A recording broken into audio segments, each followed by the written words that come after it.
Hello, welcome. My name is Dr. Lauren Pilgrim. No pill makes you grin, like Dr. Pilgrim. At the Center of Balance Clinic, we specialize in general medicine, difficult diagnoses, blood work analysis, and cognitive behavioral therapy, otherwise known as CBT. Welcome to today's webinar. The topic today is tidying up for better health. Believe it or not, I picked this topic because I am not good at tidying up at all. And I am hoping to gain some inspiration and maybe a paradigm shift or two out of today's lecture. And I hope that you can get the same.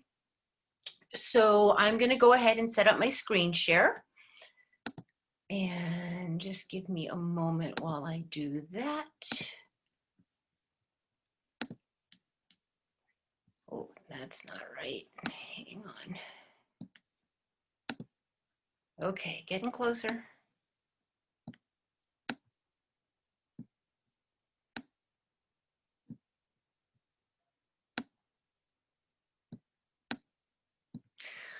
All righty. So, the art of tidying up.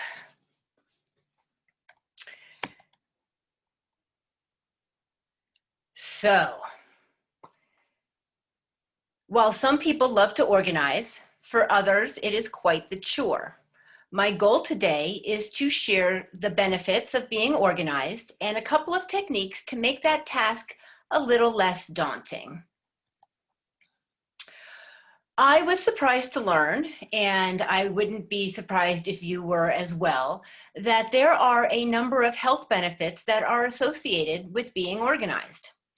According to WebMD, taking a few minutes to organize your space during a slump in your day can give you a much needed energy boost. Allowing yourself a few moments to get your desk or workspace organized can help you work more energetically, let alone efficiently, for the rest of the day. Interestingly, a study from Psychological Science found that people who are organized also have better eating habits. Avoid snacking on junk food at your desk by keeping it free from clutter. You will more likely opt for a healthy option than to run to the vending machine for that candy bar or that bag of chips. One good choice often leads to another. Brushing up on your organizational skills can positively impact your sleep. This benefit is twofold. A clutter-free space is more relaxing and invites rest. Additionally, being organized will prevent you from lying awake thinking about all the things that need to be done the next day. The next one is a no-brainer. Being organized reduces stress.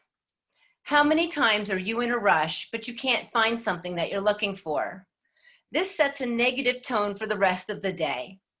According to a published study in Personality and Social Psychology, wow, let me start that again. A study published in Personality and Social Psychology Bulletin, people with cluttered homes were more depressed, more fatigued, and had higher cortisol levels.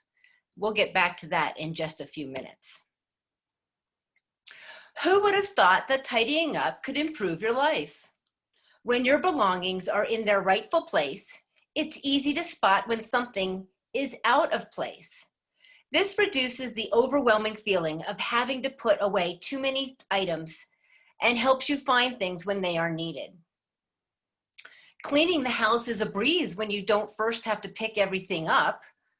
You can get through the task of wiping down surfaces, sweeping, vacuuming, and mopping all the floors is much easier when you don't have to find them first. When your home is tidy, you'll find that you'll feel more at ease with having people stop by for a visit. Now, these strange times, that might not be the same thing as it used to be, but you'll never have to worry about your mother-in-law stopping by, as they used to say. Moving things from place to place only to find something is a big waste of time.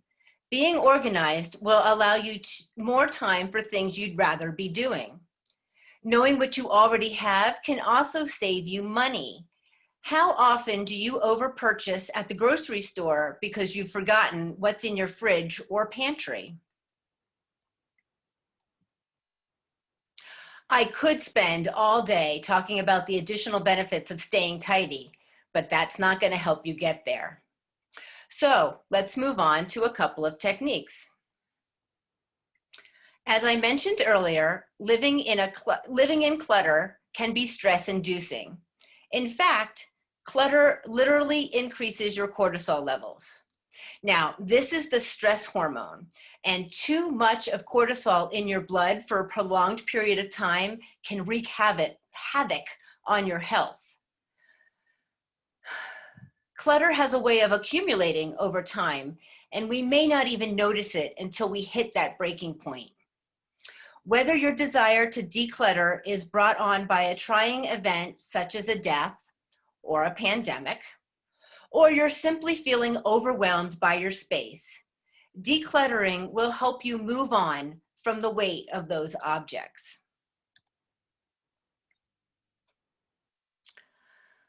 So the psychology of clutter, there is many different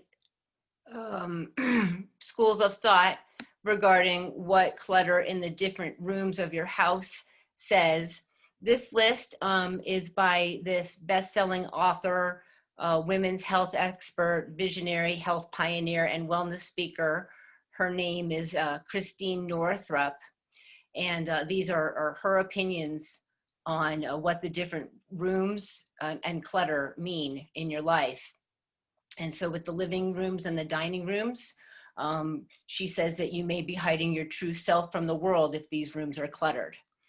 And the kitchen is often where we dump everything from our daily lives. And if our kitchens are overcluttered, she wants to know, how can we nourish ourselves and our families truly? She says that hallways are the connectors between our rooms, and if they're cluttered, then we may not be able to move forward in our path in life easily. Clutter in the bedroom can make us feel wired and tired.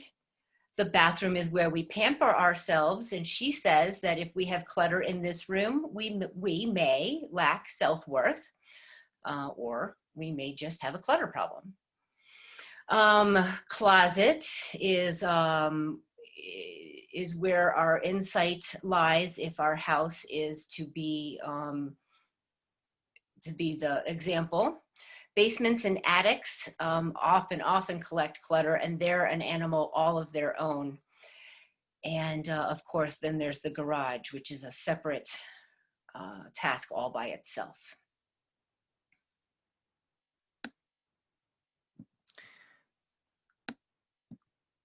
Okay.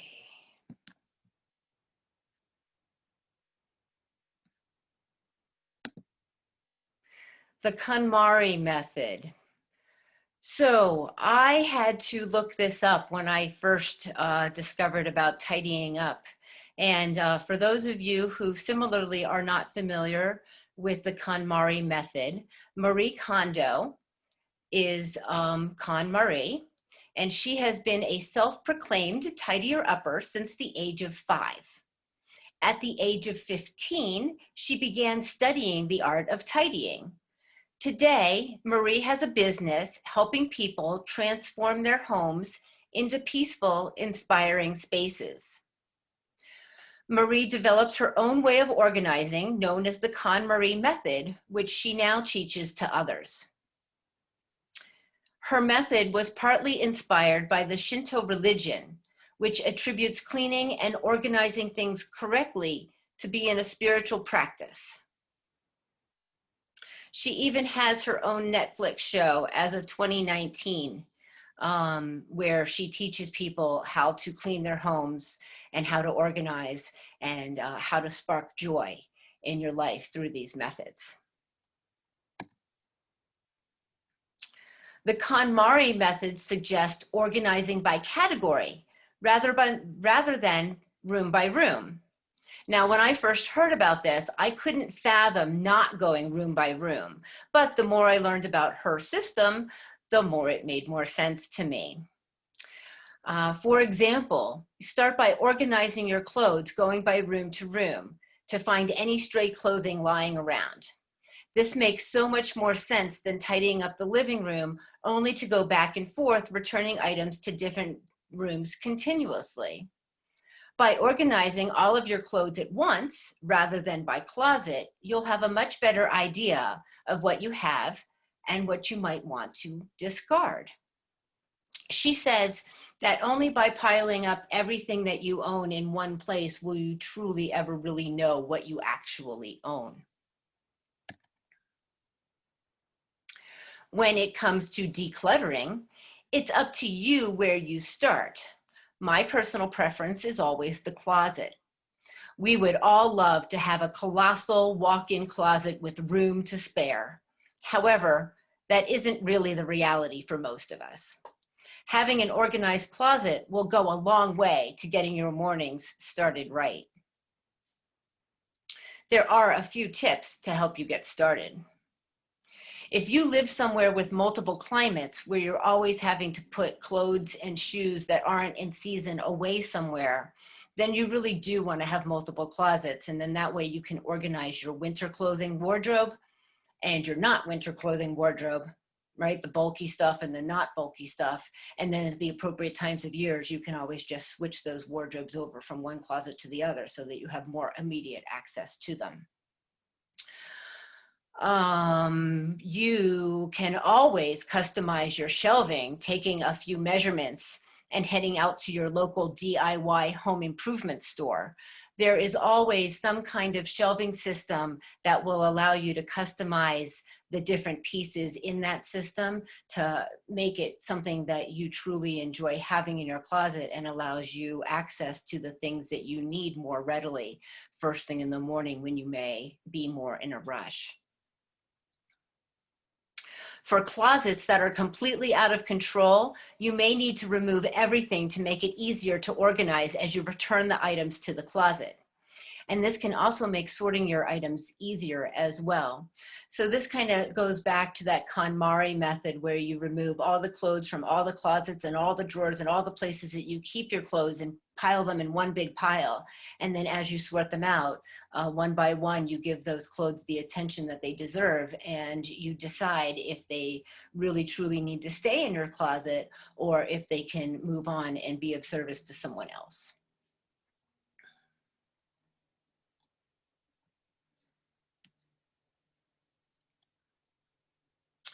So let's get folding. There are actually many different schools of thought when it comes to folding clothes. And as you can see in the picture, there's the rolling method. There's something called the Japanese method, which I profess I really don't know anything about. And then there's the KonMari method, which is actually a way of folding the clothes so that they stand in little tents vertically so that when you pull your drawers open, you can actually see all of your shirts or whatever clothes in that drawer filed front to back. So you see everything that's in the drawer rather than just what's on top of the pile, which is actually my favorite form of folding. And I thought I had invented it for myself, but it turns out it's a real thing. So don't forget to organize regularly. Doing a full organization will only get you so far. To avoid having to empty your closet again next year, let's try to keep up with it. You can always use the change of seasons as a signal that it's time for a once-over. Make a point to get to the pile of items that was set aside that may need mending. The more you can stay on top of keeping your closet in order, the less time you'll have to spend reorganizing it in the long run. The next phase of the KonMari method helps you decide what to keep and what not to keep. Rather than the "have I used it in the last 6 months" barometer, ask yourself if the item brings you joy. One important caveat to this is that you only get to decide if your belongings bring you joy. For example, when cleaning up toys, chances are the Legos aren't going to spark the same kind of joy. Other times, this method may not work in a room that you're not particularly fond of. If you despise cooking, you may be hard-pressed to find joy in a spatula or a cutting board. In these instances, practicality can outweigh feelings of joy. The goal here is not just to like, but to love everything in your home.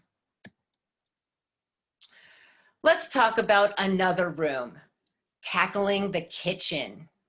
Whether or not the kitchen is the heart of your home, having an organized space will make cooking that much more enjoyable. There are tons of great ideas and products out there for getting this room organized. To start, look for any underutilized space. Do you have cabinets way up high that you aren't using? This could be remedied easily by investing in a collapsible step stool. Some even fit nicely in the space between the fridge and the wall. Admit it. When you think about getting organized, the fridge is the last on your list. And for many, it doesn't even make the list at all. I love having an organized fridge. It doesn't happen very often, but I do love it. Not only does it help reduce food waste, but seeing all my fresh foods organized brings me pure bliss. Now, I know most of you may not share my joy, but having an organized fridge does have its benefits.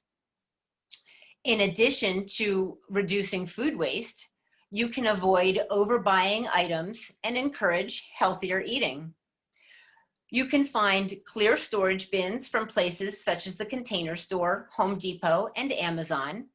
You'll also want to invest in glass food containers so that you can store and see what leftovers you have. Kitchen items can accumulate over the years. One method that I've found useful for reducing the clutter is to box up items that I'm not necessarily ready to part with. If I don't use them over a few months, then I know I can confidently let them go. Areas such as the bathrooms and hallways can quickly become overwhelmed with stuff. Because these areas are small, it doesn't take much for clutter to take over. There are also areas that may be lacking in storage space. You may be able to invest in some shelving to provide more storage in these areas. And a couple of tips to help keep down on the clutter. If you only keep products that you use daily in the medicine cabinet and on the counter, then you won't have so many things that will get in the way of the things that you're using daily. Keep under the sink storage for cleaning products and overflow items such as extra shampoo and toilet paper. Invest in bins or file organizers to help keep hair dryers and straighteners together.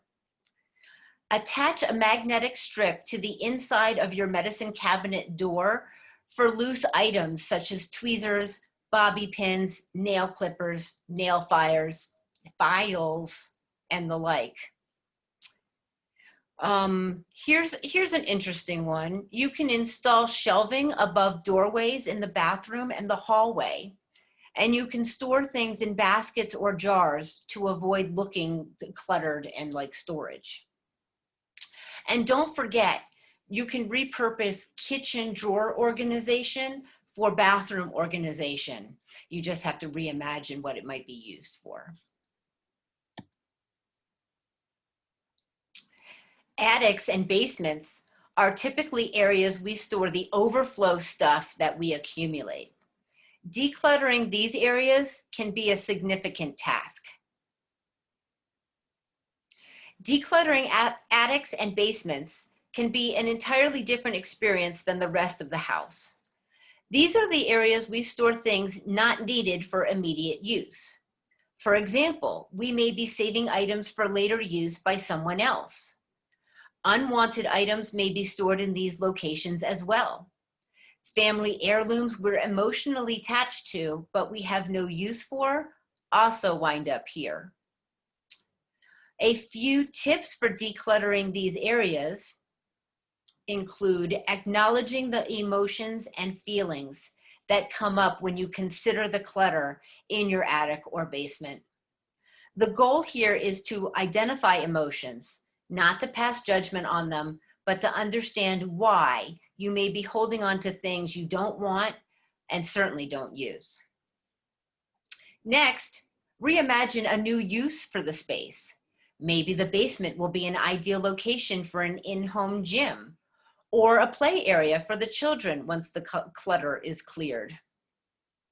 Start the process of decluttering by categorizing the items that you want to tackle first.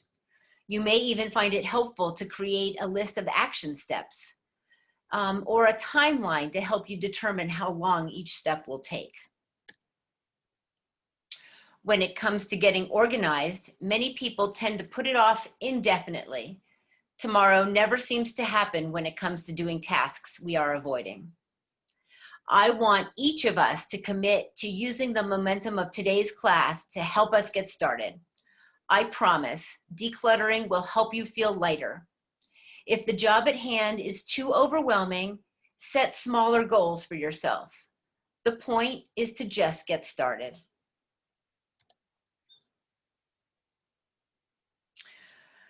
So let's talk about hoarding for just a moment.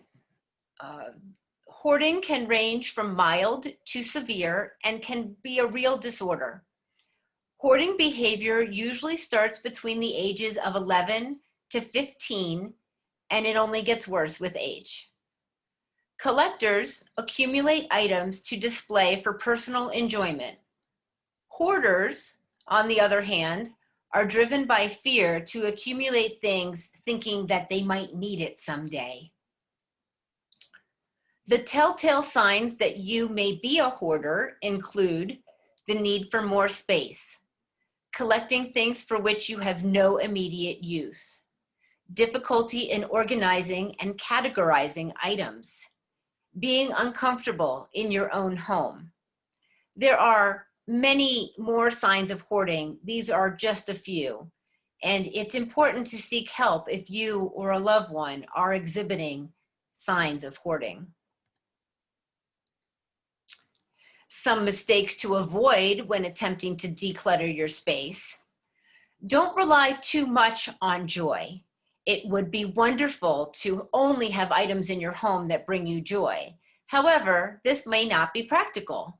Honestly, how much joy does toilet paper really give you? Oh, wait, I gotta say, when I am able to find the right toilet paper, I do find a little bit of joy in this time and day with the pandemic going on. So that might be a bad example. Let's move on. Don't start decluttering without a plan. Getting organized takes time, especially when you're starting from scratch. The process will be smoother when you're not rushing or multitasking. While the KonMari method can be helpful, it may not be right for everyone. Feel free to adapt this technique and others to suit your best needs. So feel free to pick and choose the best pieces of any and all different methods that you are aware of or come across in your research and make it work best for you. Finish what you start. It's very common to be excited initially and then lose steam partway through. Commit yourself to follow through. Remind yourself why you started this project in the first place. Daily tidying to ensure everything is put in its proper place will go a very long way. Maintain your new clutter-free space. Once everything is organized correctly, you won't ever have to do it again if you keep the clutter in check. Over time, you may even become accustomed to living with less.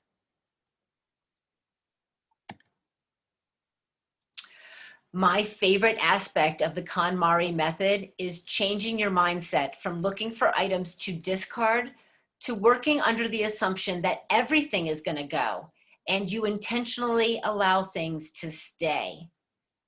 This resets your focus on looking for items to keep rather than items to get rid of.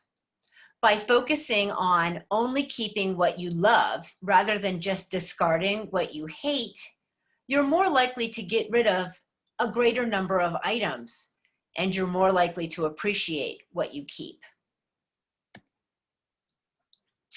You never know what you have until you clean your room. Isn't that what our mothers always told us?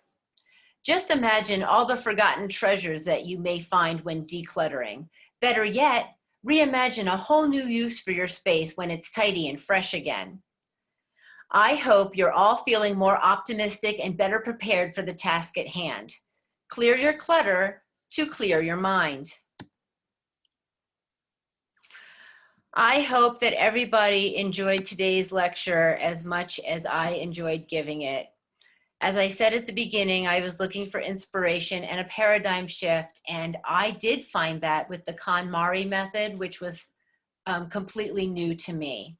If it was new to you, or if I told you anything new, or if I sparked any kind of interest in you to get this going for yourself, then I have more inspiration as well too.